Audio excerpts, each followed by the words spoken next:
In the early years of the Cold War, the Soviet Union wanted to bring its nuclear power that it was using on its fast attack submarine, the November, into the surface fleet.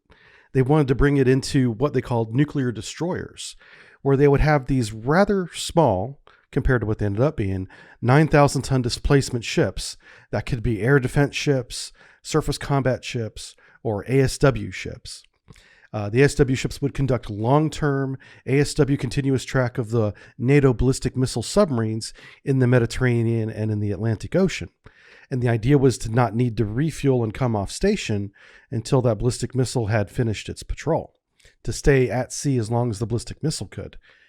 Project 63 was a nuclear-powered missile cruiser in response to the American CG-9 Long Beach. Americans had made the Long Beach a nuclear surface ship. It was very capable, very large, good communications, good weapon suites, good sensor systems on this nuclear-powered surface ship. So Project 1165 was one of the many Soviet projects to come out of this idea they had in the 1960s. It's called the FUGAS. And it was the first, what we call today, multi-role ship. Back then, the Soviets called it the universal ship. And it could do surface warfare, anti-air warfare, ASW warfare. And it was Project 1165. Now, when the second unit in the United States Long Beach class had been canceled and funding was taken away from it, the Russians felt that they did not need to have a response to the Long Beach class, and so they shut down all these projects of these nuclear destroyers and wanted to go back to focusing on fighting the war in the North Atlantic with submarines. So they began reinvesting money into making the next class of fast attack submarine, one with cruise missiles that would be called the Charlie. Well, in 1970, that changed. In Severon Ship Design Bureau in Leningrad, Russia, which is now St. Petersburg today, the Project 1165, that universal multi-role ship, Project FUGAS, was going to be resurrected as Project 1144.1 Orlan. And the chief designer behind this multi-mission platform is Chief Designer B.I. Kupensky, who had been in charge of the design bureau as chief designer since 1956.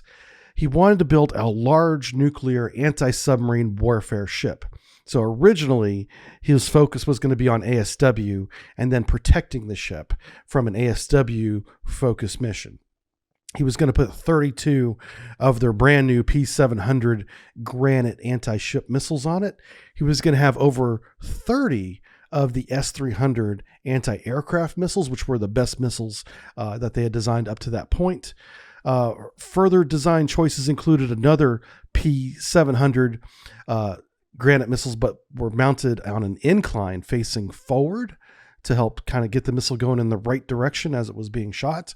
This limitation meant that you would have to point the ship in the direction that you're going to shoot it, or the missile would lose range as it tried to correct itself onto the course it was going to go on.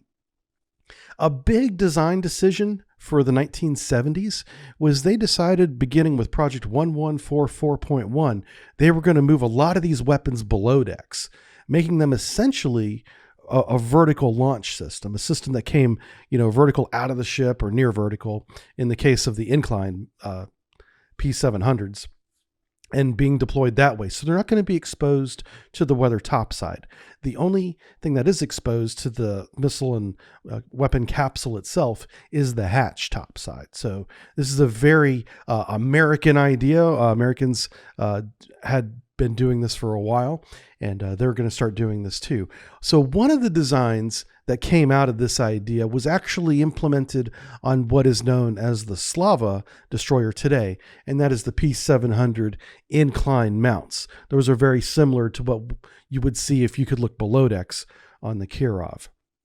Project 1144.1 Orlan is a combination of designs that is ASW focused with a strong anti-surface ship strike capability and multiple long-range anti-air systems that are layered in increasing density as you get closer to the ship.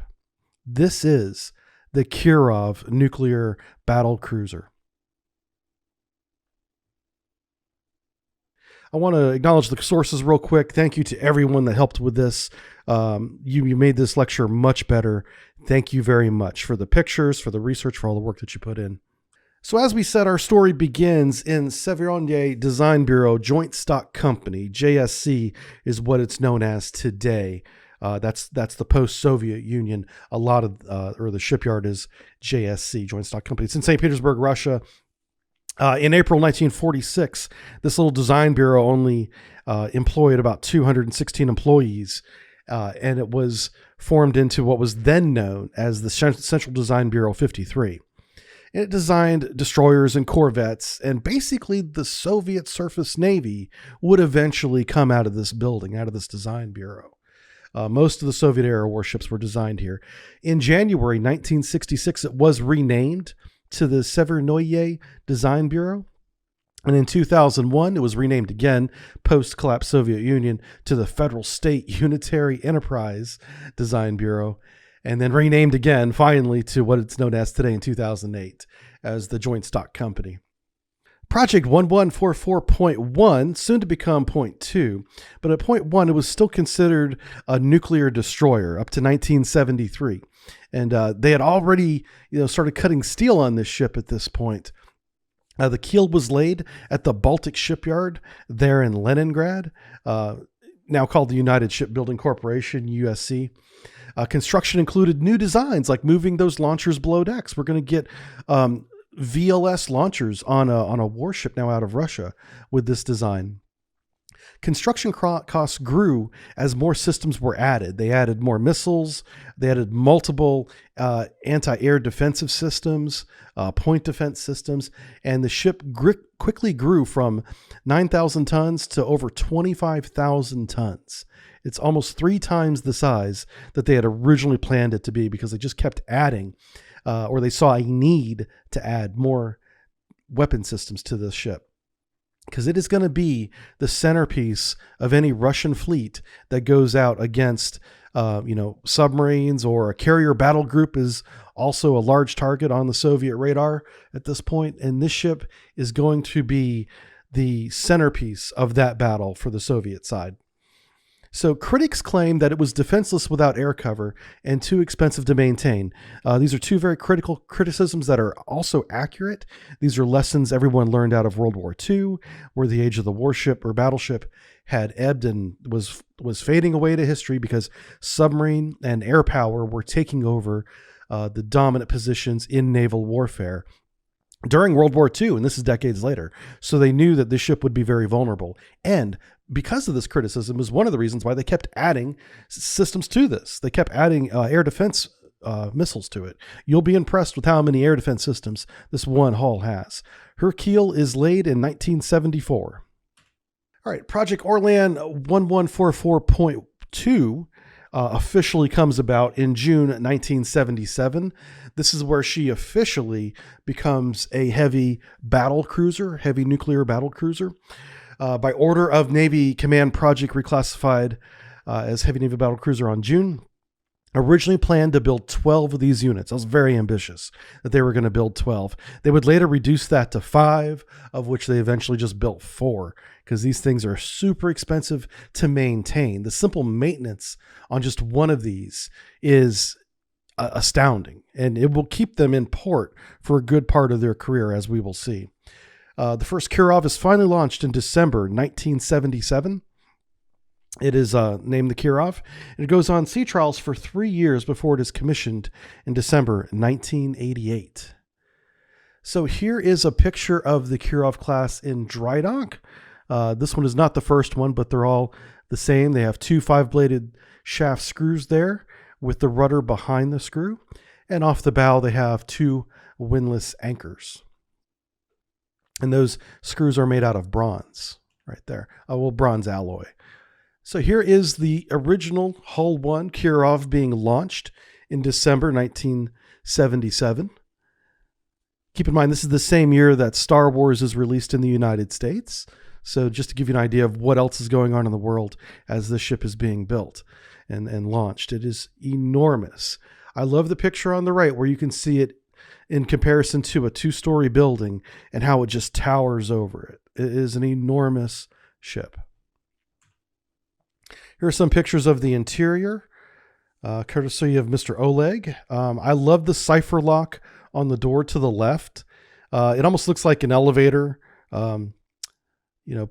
punch card thing, but I believe it's a cipher lock, and the numbers are in reverse order than they are in the American and NATO countries. So I don't know if they did that intentionally or if it just shows how far apart we are culturally, that they even number their cipher locks in reverse order from the way we do it in the United States. All right, so Kirov by the numbers. Before we get into the details of each system, I want to give you an overview of what goes into one of these. They begin with an 823-foot long hull. That's 92 feet wide. That's huge. It is approximately 25,000 tons. It's even more than that once they get the weapons loaded on it. She can do about 32 knots when she's running both her nuclear power plants and her steam turbines. That's right. She is a combined nuclear and steam power plant. So if she just runs nuclear, which is common, she can make a max speed of 20 knots, but she can run forever. When she kicks up the boilers, though, she can boost that speed all the way up to approximately 32 knots. She has 2 nuclear and 2 conventional steam turbines, approximately 28,000 shaft horsepower. Of all my sources, every source quoted a different shaft horsepower. So what I really want you to take from this is her 2 shafts with 5 blades each could turn a maximum of 32 knots, okay? And don't focus so much on the shaft horsepower because nobody can seem to come to an agreement on that, what that number is. Something interesting about the superstructure is that it was not all aluminum like American superstructures. It was a combination of aluminum and magnesium. And that's interesting. I believe they did that for armor purposes, but they chose poorly because magnesium can burn very nastily, much like white phosphorus can burn. So I'm not sure why they would use magnesium hull alloy, but I think they did it to give it more density, to give it more armor for the crew. You just don't want to catch it on fire because then you're toast. They had 726 crewmen and officers. This is a huge number of crewmen and officers for any ship. More than twice of anything in the NATO fleets besides aircraft carriers. Obviously, aircraft carriers have more than that. But for a surface combatant warship, this is a large number of people. So, what kind of weapon systems did she have? Well, she had famously the SSN-19 shipwreck missiles, what we called it on the NATO side, also called the P-700 Granit on the Russian side. It was about a 300-mile-long anti-surface ship missile. It was very capable, launched in salvos. The missiles could establish a data link with the ship and each other and discriminate against targets, so they didn't all hit the same target, like a small destroyer on the outside of the fleet. They could assign, a couple missiles. Okay, you get that target. We're going to get targets to the right of that. And they would divvy up the target. The missiles did that themselves. These are very smart missiles, especially for the time. These are replaced, though, with a much longer range Oniks land and anti-ship missiles. They can do both. And in their land capability, they can reach out to 500 miles. The anti-ship capability is more like it's closer to 300 miles. They have SAN-6 S-300, basically anti-air missiles. They're in VLS launchers. And these VLS launchers are very different than American VLS launchers. These actually rotate like a revolver rotates on a pistol. So each launcher has 8 tubes. It's 4 tubes and a half moon crescent, mounted to another 4 tubes and a half moon crescent. And this entire assembly of 8 large tubes rotates after every shot, like the revolver on a pistol. Each launching one of these S-300 missiles that can go out to over 100 miles and shoot down, an airplane with 90% kill probability or a 70% kill probability on a Harpoon incoming cruise missile that's subsonic. So they're very capable. They have 96 of these.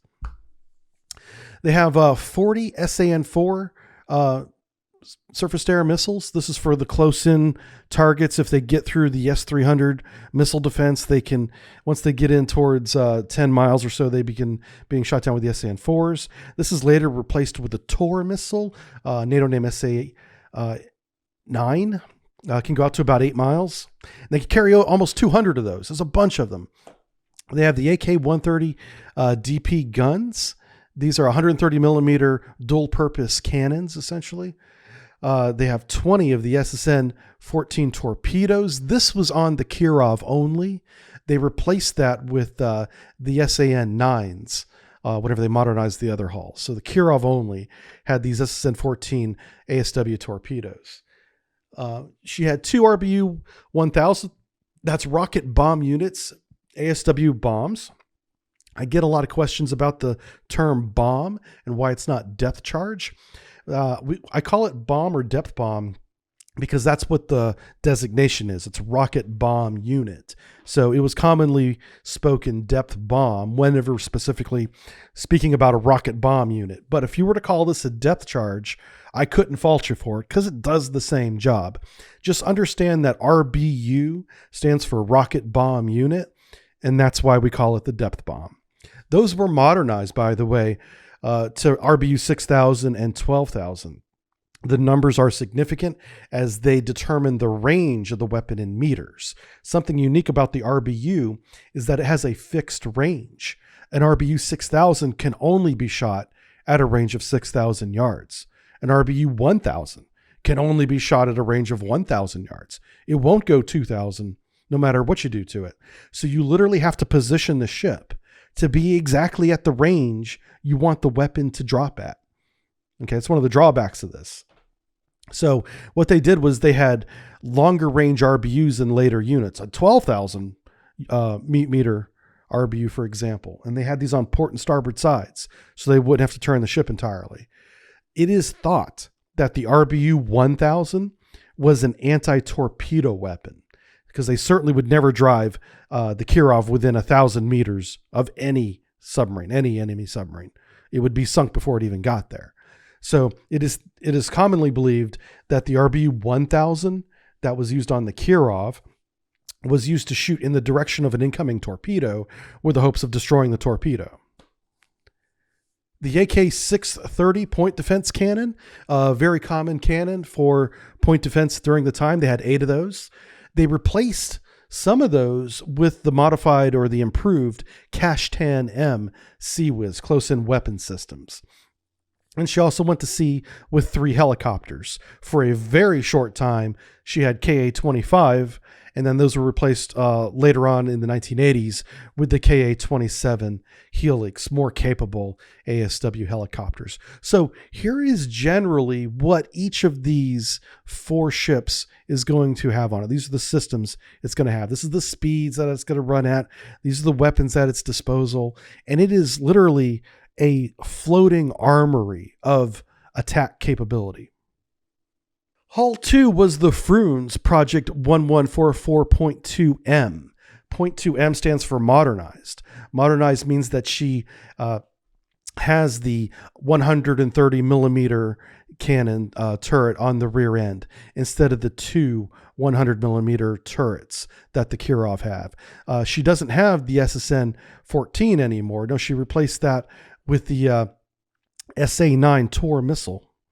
And she has the Helix helicopter instead of the Hormone helicopter, commissioned in 1984. The third hull is the Kalinin. The Kalinin was commissioned in 1988, and it is a duplicate of the Frunze. And then finally, much later, after the collapse of the Soviet Union, which delayed its build and its commissioning, in 1998, the last of the Kirov-class heavy nuclear battle cruisers is commissioned. The Peter Velkiny, and that stands for Peter the Great, is the last of the Project 1144.2M, and she is the newest of them all. All right, so let's talk about the prize weapon system on board the Kirov. That's the SSN-19 shipwreck missile, P-700 Granit, Same missile, that's the Russian name for it. Becomes operational in 1980. It's over the horizon capable, which means as long as they have a target bearing and a range, that's all they need to begin the process of destroying it. They can work with just that little bit of information and let the missile do the rest. So it goes over the horizon. It's internally guided. It's radar homing. It has home on jam capability. So if the Amerikanskis begin jamming the missile, they'll just home in on that jamming signal and still hit something. It carries a very large warhead, 750 kilograms.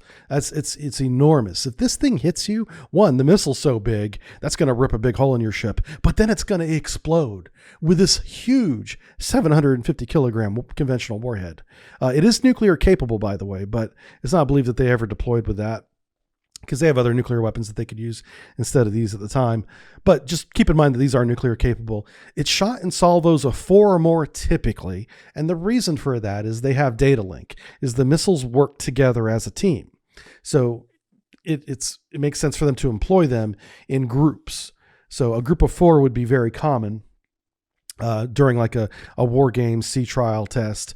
And what it would do is one missile would take the lead, probably the first missile shot, and it would, once it's over the horizon, in order to get target data, it would rise up a little bit in altitude and turn on its radar and search for the target at the previously designated radar bearing and range.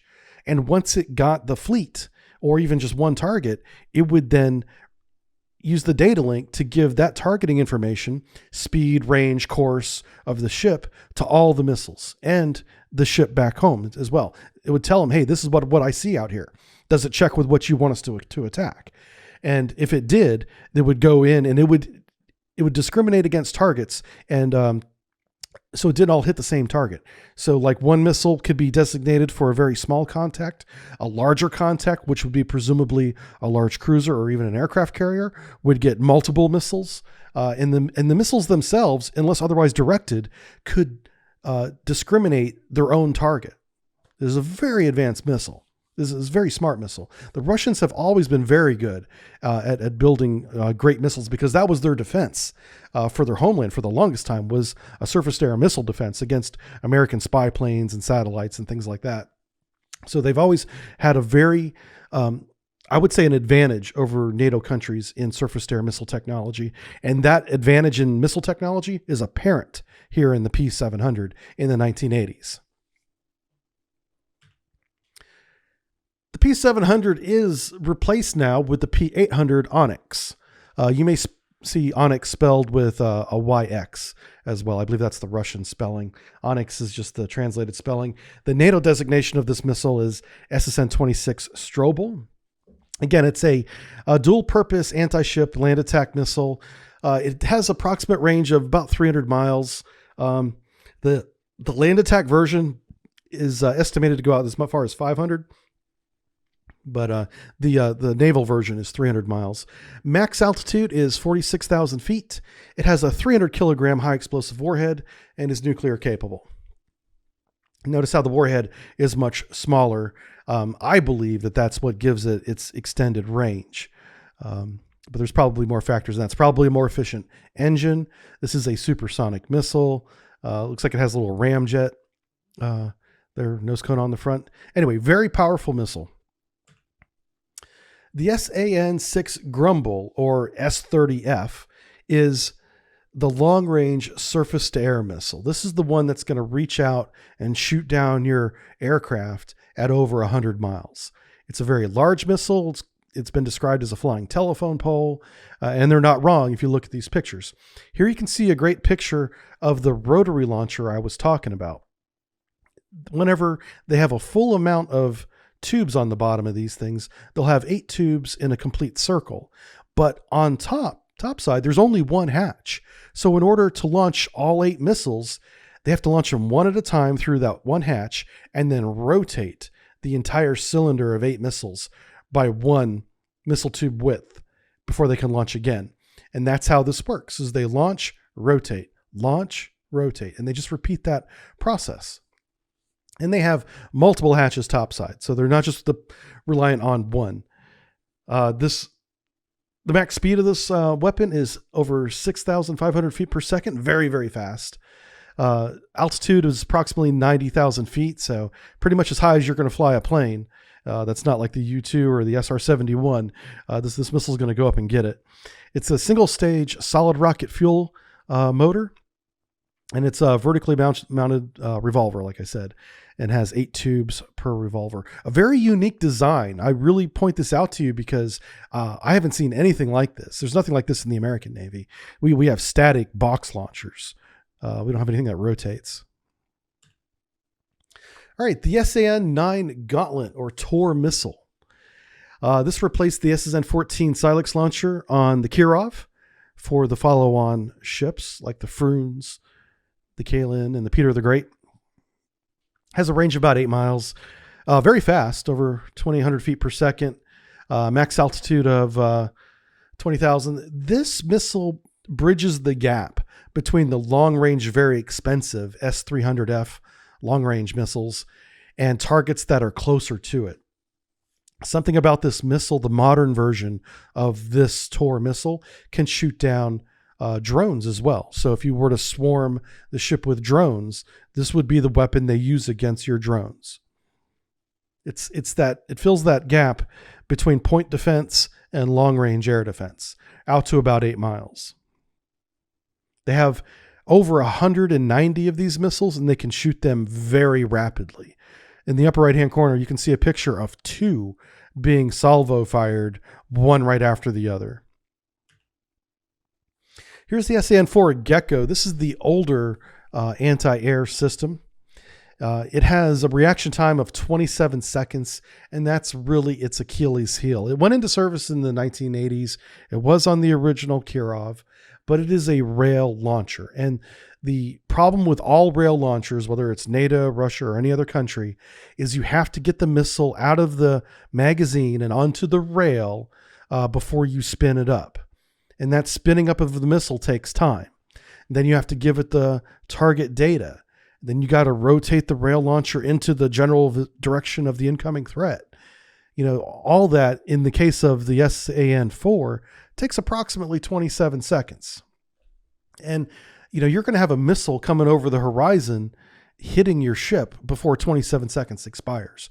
So if you already have missiles on the rails, you may get the missile on the rail off before you are attacked. But you're not going to have enough time to reload this rail if you have a deliberate attack coming on your ship.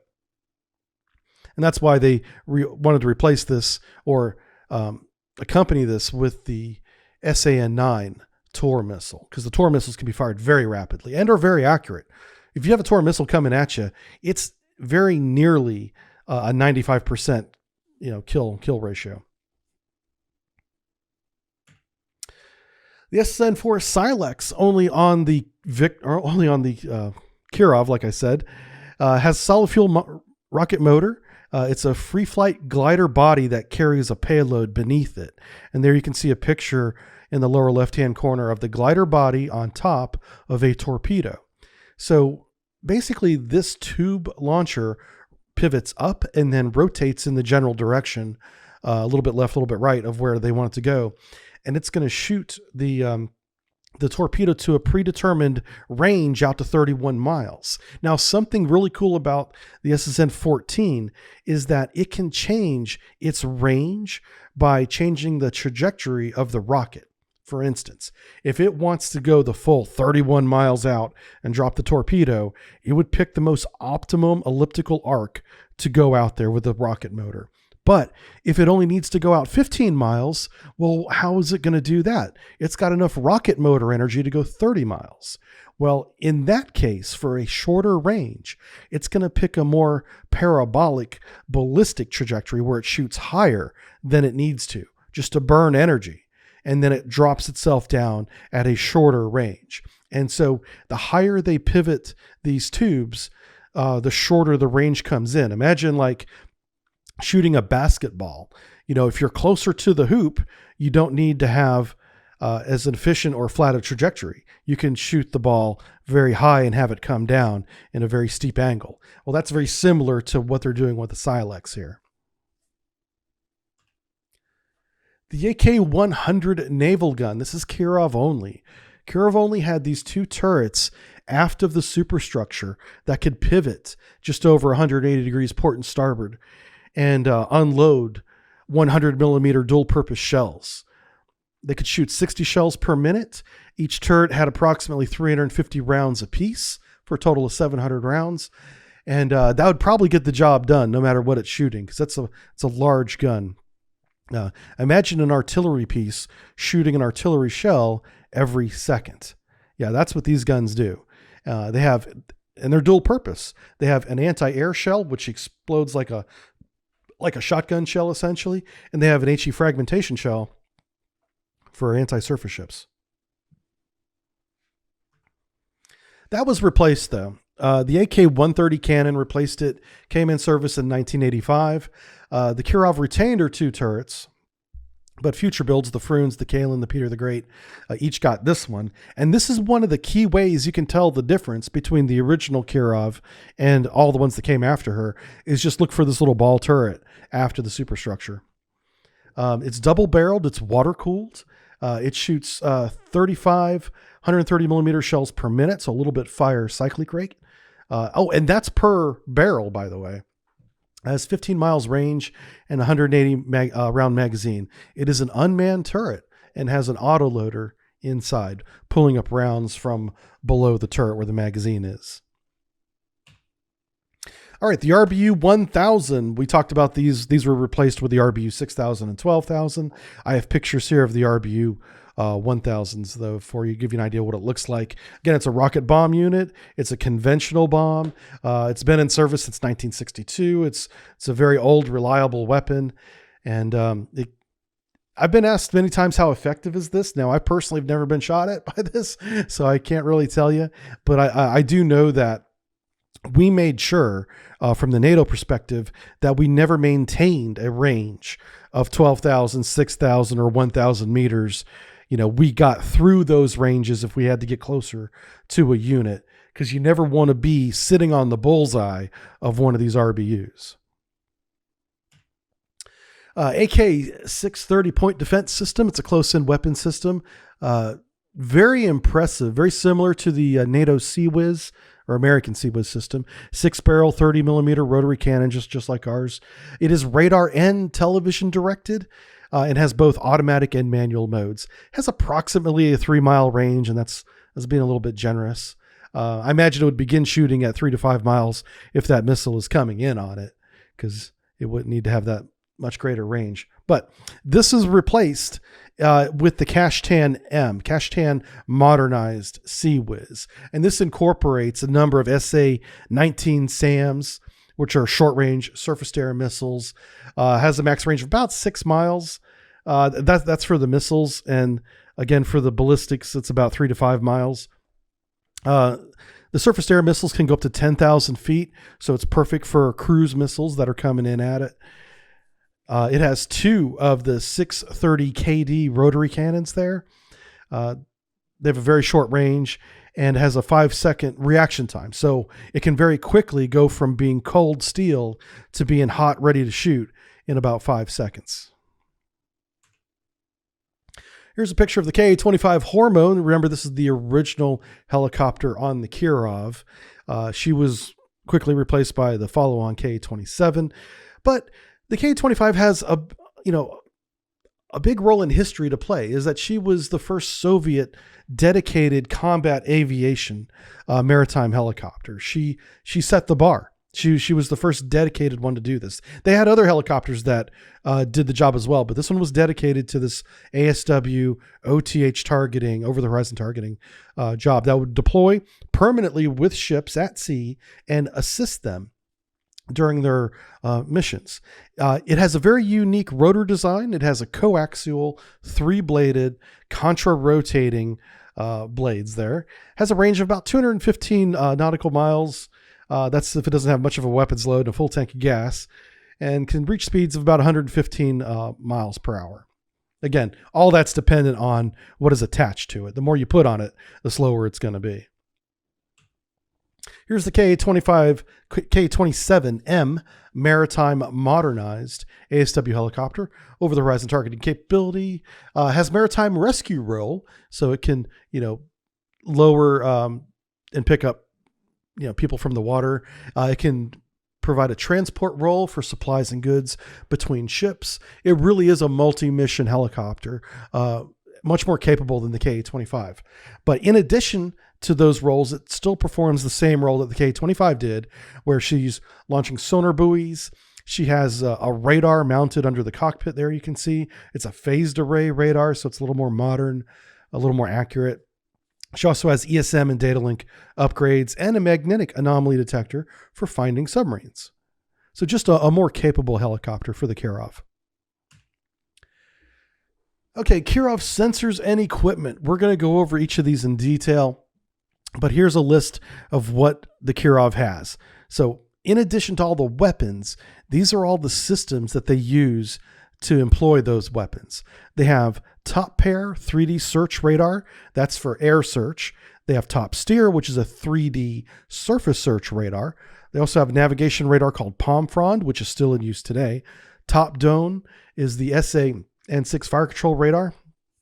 Bass Tilt CIWS radar, and Pop Group for the SA-N4 fire control radar system. For sonars, they had the best sonar in the Soviet Navy and even in the Russian surface Navy today is the Horse-Jaw, Horse-Tail sonar suite. Horse-Tail is the variable depth towed sonar that they tow behind it.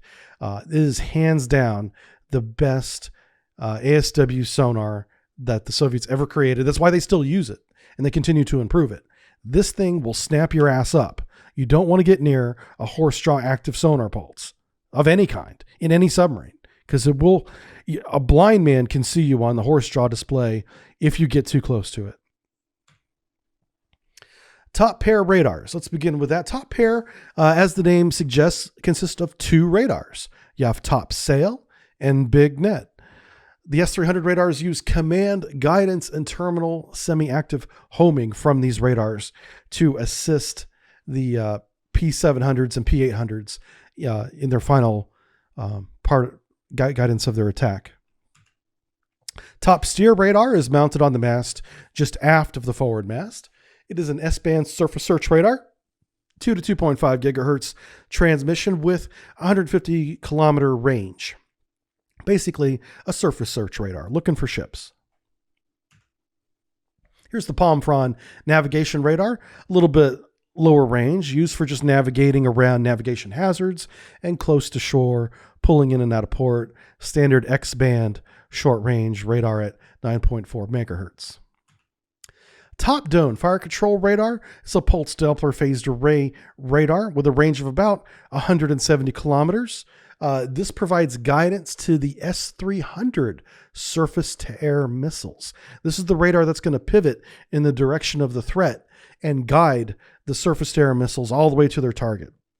This is a very lethal combination of having top dome with the S-300F, which has its own radar, to help guide it precisely onto incoming cruise missiles or incoming aircraft.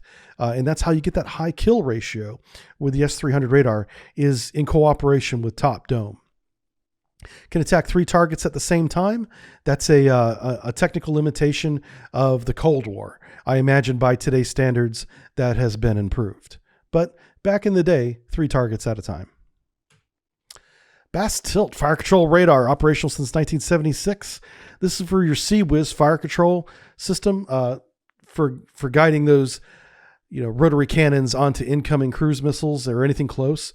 Oh, and I should mention that the CIWS rotary cannons have a surface attack mode, so they can go along and hit small ships or small boats. We've seen video of this, of these cannons, not on the Kirov, but on other ships, being used off the coast of Somalia to defend against the Somali pirates that like to attack passing ships that go near the coast of Somalia. They'll turn these little rotary cannons into surface attack mode and just destroy the small wooden pirate ships that are out there. So this has a dual purpose mode. And here is what horse-jaw sonar looks like if you're ripped off the sonar dome. It is basically a huge transmitter on a pivot mount. So they can aim this thing in different directions and just absolutely light up the seas with sound energy. And it's not just the loudness and the frequency that makes this dangerous. They have a very special mode that is not public, so we're not going to talk about it. But it has special modes designed to catch submarines, and it's very effective. You know, I've had friends snapped up by this thing, thankfully in peacetime, because it's that good. It's a low frequency, long range sonar that has a shallow water mode that you do not want to play with. You see this thing in shallow water, you stay the hell away from it. It's very dangerous. Horse jaw. All right, so let's talk about the ships. Kirov. Each one of these ships had a very interesting life, mostly plagued with in-port maintenance. So if it's not at sea, it's in-port being maintained. So when the Kirov was initially being designed and constructed, she had a unique NATO name because we didn't know what to call her. We didn't know she was the Kirov. We called her the Balcom 1 or Baltic Sea Combatant 1. In 1981, she's assigned to the Northern Fleet out of Severnensk Kola Peninsula. In 1984, she deploys to the Mediterranean Sea. And in 1989, she deploys again to the Mediterranean Sea, where in the second deployment, she has a reactor accident. Now, there's no details about this reactor accident that are made public, so we don't know how bad it was. What we do know is she never had her reactor fully restored after 1989. The repairs were never completed, or the damage was so significant that they couldn't operate on those reactors ever again. So in 1990, she returns to port and is placed in a reserve status for repairs. Remember the 90s, especially the early 90s, very hairy time in the Soviet Union. Soviet Union is collapsing. 1992, Soviet Union has collapsed. She is now renamed Admiral Ushakov. Admiral Ushakov is still sitting after 10 years in port with this reactor damage when she is finally funded for overhaul in 1999. But they only give her 10 million rubles to begin the overhaul. That is an equivalent of, in 1999, $330,000.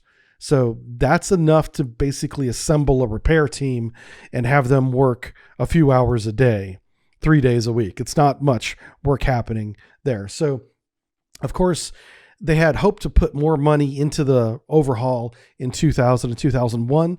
That money never materialized. So because of lack of funds, they had to halt the overhaul in 2001. And she sat for another 10 years after this reactor accident in 1989. So it's been, she had approximately 9 years of service, actually about 6, and then 20 years waiting for this reactor to be repaired. In 2011, an overhaul is planned again. So here comes some money. We're gonna fix the reactor. We're gonna get the pride of the Soviet Navy from the Cold War times back to sea again. But the money never appears. It's a lot of talk. It's a lot of political bluster. It's a lot of visiting the shipyard saying, "Yes, comrades, we're gonna be getting funds for this great ship again," and then that's it. It's just a bunch of lip service. No money ever comes. So in 2016, they finished defueling the ships with financial help from NATO countries, ironically, and they defuel the Kirov. In 2019, Admiral Ushakov is removed from the ship's roster. That is the formal decommissioning, if you will, of the ship out of the service. And in 2021, scrapping has already begun in Severnensk, but the hull will not be moved. And I put this in the lecture because it's significant.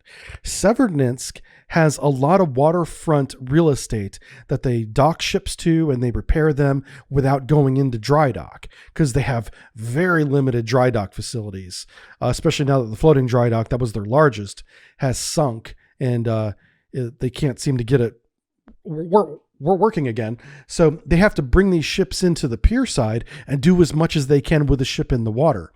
Well, this Kirov is so damaged, they can't even move it without it possibly sinking and, clogging up the entire harbor. So you have this 800 some foot part of your pier space that it will never be used again for any other ship repair, because Admiral Ushakov is eternally moored there as they're scrapping her. Yeah. So essentially, because they've waited so long to finish these repairs, they've welded her to the pier quite figuratively and literally. They've ruined or lessened the amount that they can of pier side space that they can use to repair ships in the future, because 800 feet of it is being used by Admiral Ushakov. The Frunze, as I knew her, or Admiral Lazarev, as she is known now. Remember, her keel was laid in 1983, launched in 84, commissioned in 85. I believe that was pushed back into 86, actually, but still, 85, 86. She was moved to the Pacific Fleet. So the Frunze was the Pacific Fleet Kirov-class for a short time. She was home ported out of Vladivostok.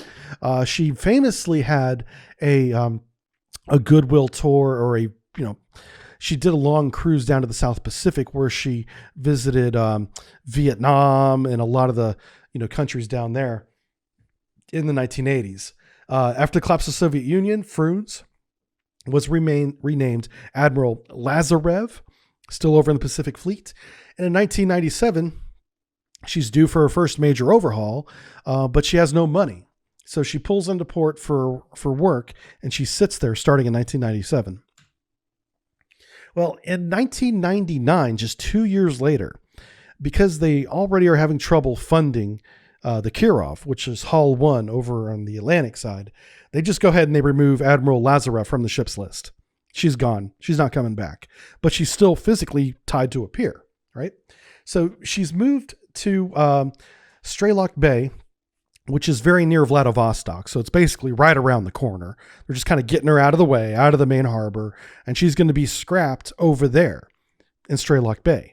And she sits for another couple of years waiting to be scrapped. Well, while she's sitting there waiting to be scrapped, a huge fire breaks out on board and burns the interior down. Here you can see pictures of what it looked like after the fire was put out. Destroys, guts, everything. The 2002 fire on the Frunze is a nightmare. But they finally get the fire out. The ship is essentially destroyed at this point. But in 2011, because of the rebuilding of Russia's reputation, and they want to bring these ships back, they decide that they want to refit and return to service Admiral Lazarev. They're going to repair this damage that you're looking at right here. The whole ship is gutted like this, but they're going to bring it back. They're not going to build a new one. They want to bring back this iconic ship from the Cold War. So in 2014, she's moved into dry dock for refit, this hulk of a mess. And in 2020, in this dry dock that she's been in for 6 years, work is halted due to lack of funds. They finally just run out of money trying to repair this damage and get the ship working again. And just recently, as the time of this recording, February 16th, 2021, scrapping the contract to scrap Admiral Lazarev was approved. It was signed. I have a picture of the contract right there in the lower right-hand corner with the contract number, with the order of execution for them to scrap this ship, which they should have done that after the fire broke out, but they've wasted a lot of money and time trying to resurrect Admiral Lazarev. Scrapping is due to be complete in 2025. Kalinin, or Admiral Nakhimov, as she's known now. Her keel was laid in 1983, launched 1986, commissioned in 1988. This is the last of the Cold War era Kirov classes to be commissioned. She's assigned to the Northern Fleet, so she's there with the Hull 1 Kirov. So you got two of these Kirov-class cruisers coming down into the Atlantic now. Pretty scary stuff for NATO, because these are not to be messed with. In 1992, after the collapse of the Soviet Union, she's renamed Admiral Nakhimov. In 1999, Sevmest shipyard for repairs, but she never finishes. So this is a big time. If you notice, this kind of parallels the Kirov as well, where she's sitting in dry dock waiting repairs, but there's not much money to go around. They put a little bit of money into Hull 1, the Kirov, but there's no money for Admiral Nakhimov. So she sits. In 2008, the reactor core was replaced, so they put some money into her. Admiral Nakhimov is going to return to service. They're determined to do this. Of the four, she, in 2011, she's the one that's most ready to be repaired for the least amount of effort. But that least amount of effort is still going to be $51 million, 105 or 1.5 billion rubles in 2011 is budgeted to return the Admiral Nakhimov to service. She's going to get the upgraded Oniks missile, the anti-ship cruise missile that is also land attack, dual purpose. She's going to get the S-400 anti-air missile, which is the next generation. The generation after the S-300 missile, even more capable. The S-400 is a terrifying surface-to-air missile. It has a high kill probability, very high. The 2016, she's deployed to the Mediterranean Sea for a short time in support of Syrian operations. So we have seen a Kirov-class battlecruiser at sea in the 21st century, and it happened in 2016 when she went to the Mediterranean in support of Syria. In 2018, she's back in port getting some upgrades. She's getting a magazine of 72 P-800 missiles. That is a lot of missiles. That's a Ticonderoga level of missiles, land attack and ship attack, dual purpose P-800 missiles being installed. And in 2021, as of time of this recording, she is still being modernized in Severnance Machine Shipyard, or SEVMASH, as she's commonly spoken. Admiral Nakhimov will return to service in 2022, in a very short time, and be very capable. She will have S-400 missiles. She will have an enormous battery of dual-purpose supersonic land attack or anti-ship missiles. She will be a force to be reckoned with in the 2020s and presumably for the next 40 to 50 years. So if you are in a position to be at sea in the North Atlantic or the Mediterranean, you might have to keep an eye out for Admiral Nakhimov because she's coming back. Peter Veliki, or Peter the Great. This is the last of the Kirov-class heavy nuclear battlecruisers. In 1996, her sea trials began. She's the only one to be completely built and operate after the collapse of the Soviet Union. So her sea trials began in 1996, commissioned in 1998, assigned to the Northern Fleet in 1999. So in 1999, a very busy year for the Kirov-class battlecruisers. They did have one in the Northern Fleet that was operational. Her name was Peter the Great. 2004, after being poorly maintained, the reactor was in danger of melting. This comes from a quote from a Russian admiral who made this comment in disgust after a tour of the ship at the shipyard. He came off the ship, had a quick news conference with Russian news media, and was very plainly spoken. Said, "This ship looks terrible. The reactor has been so poorly maintained over the past 10 years that he's afraid of a nuclear Chernobyl-style incident happening right here at SEVMASH within a few hours before the end of the day." The admiral was pushed back out in front of reporters to correct his statement, to modify that statement, to lessen the panic that statement had caused. But that gives you an idea of what the inside of the Peter the Great looked like. Apparently, it was not maintained very well at all. Maintenance had been skipped, not done. The reactors were in a very dangerous state in 2004. And so she's immediately dry docked in Russia for repairs. In November 2004, after the repairs are done, she's deployed off the coast of Iceland, where for the only time in the 21st century has the Russian Navy simulated a large-scale amphibious invasion. In 2004. Many of you may not know this. I was at sea when this happened, so I don't know how much this was on the news, but they simulated an invasion of Iceland with amphibious troops, amphibious transports, and Peter the Great was the communication ships. The fleet admiral was on board the Peter the Great, coordinating this war game, simulating an attack right out of the book Red Storm Rising, an invasion of Iceland. Happened in November 2004. 2015, waiting for modernization to begin. She's going to get the S-400 missiles. She's going to get the P-800 Oniks. That's all happening.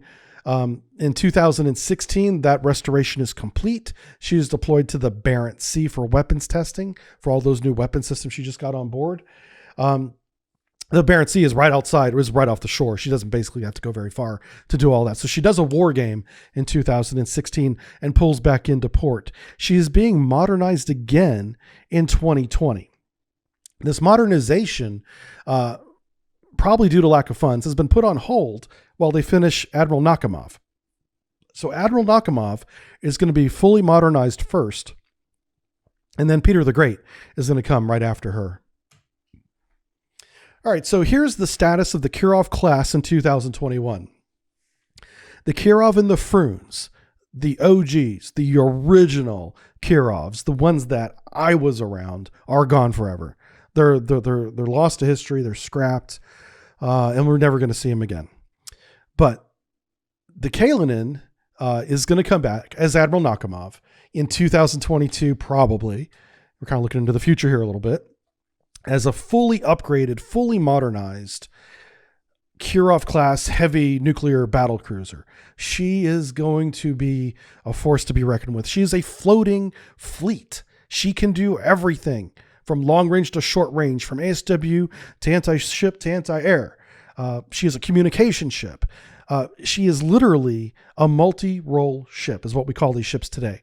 And she is going to be the heart and soul of the North Fleet when she becomes operational, presumably in 2022.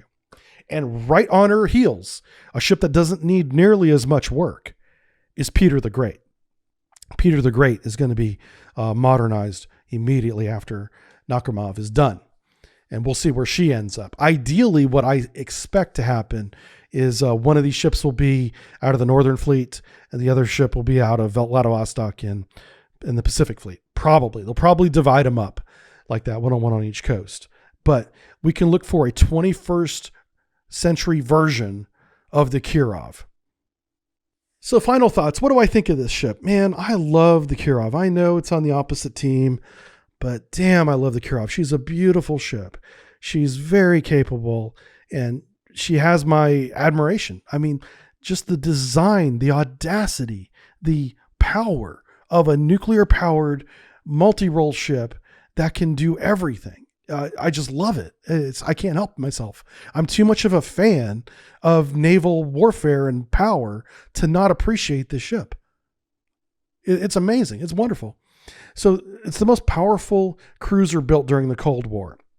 Obviously not as powerful as an aircraft carrier, okay, but as far as surface combatants go, hands down, much stronger than any other cruiser out there, including the vaunted Ticonderoga class. The Ticonderoga is incredible by itself, which is the American one, right? Well, this one outperforms that in both communications, weapon systems, and sensors. It has more of everything. But because of that, she's very high risk. She is the primary target. And if she's sunk, the Russian fleet loses all that capability. So this is a high risk all-in-one philosophy that, hey, protect that Kirov-class battlecruisers, throw everything out there in front of it, comrade, to keep that ship afloat, because without it, the battle is lost. Any battle she's involved in, she's going to be the linchpin. She's going to be the key to victory for the NATO side and the Soviet Russian side as well. But she has a lot of problems. She has a lot of high cost of maintenance. It kept her in port for years after years. They couldn't afford to maintain them, basically. Look how long they sat in port waiting for maintenance. 10 years waiting for some money. Then they got some money and had to wait 10 more years for more money. 20 years in port. What good is the best ship in the world if you can't go to sea? Right? That's what they did here. And if you think back to the beginning of the lecture, that's what the critics had pointed out. Not only is this a high-risk all-in-one ship, it's a very expensive ship that will never go to sea. And they were right. So it's a highly capable ship. It's capable of prosecuting submarines while attacking a carrier group at the same time. That's nuts. If you think about how much coordination among the crew, the sensors, the weapons, and the fleet that has to happen for that to occur. NATO practices this all the time, but we practice this using multiple ships communicating together in a data link. This is one ship that can prosecute a submarine and attack it while simultaneously shooting down a carrier group's air group protection and attacking the carrier fleet with surface ship missiles, all from one ship. That's unheard of in 1970s, whenever this is built, 1980s. She's originally planned to accompany a Soviet nuclear aircraft carriers. The Soviet nuclear aircraft carriers were never built, but they were designed and dreamt about and had plans for. But the closest they ever got to that was the Admiral Kuznetsov, which was a conventionally powered, steam generating, oil driven aircraft carrier that had lots of problems. And they spent so much time and money trying to keep that thing, the Kuznetsov, afloat and operational. They never even had time or the money to build their nuclear aircraft carriers. So the Soviets did have plans to accompany the Kirov with a nuclear carrier. They just never had the money to do it. And on a personal note, the Kirov is a prize among the sonar community, the submarine sonar community. I had one opportunity to track the Kirov in 1996, and I cannot tell that story, but it is a notch in our service record, if you will, of those who did track the Kirov and those who did not.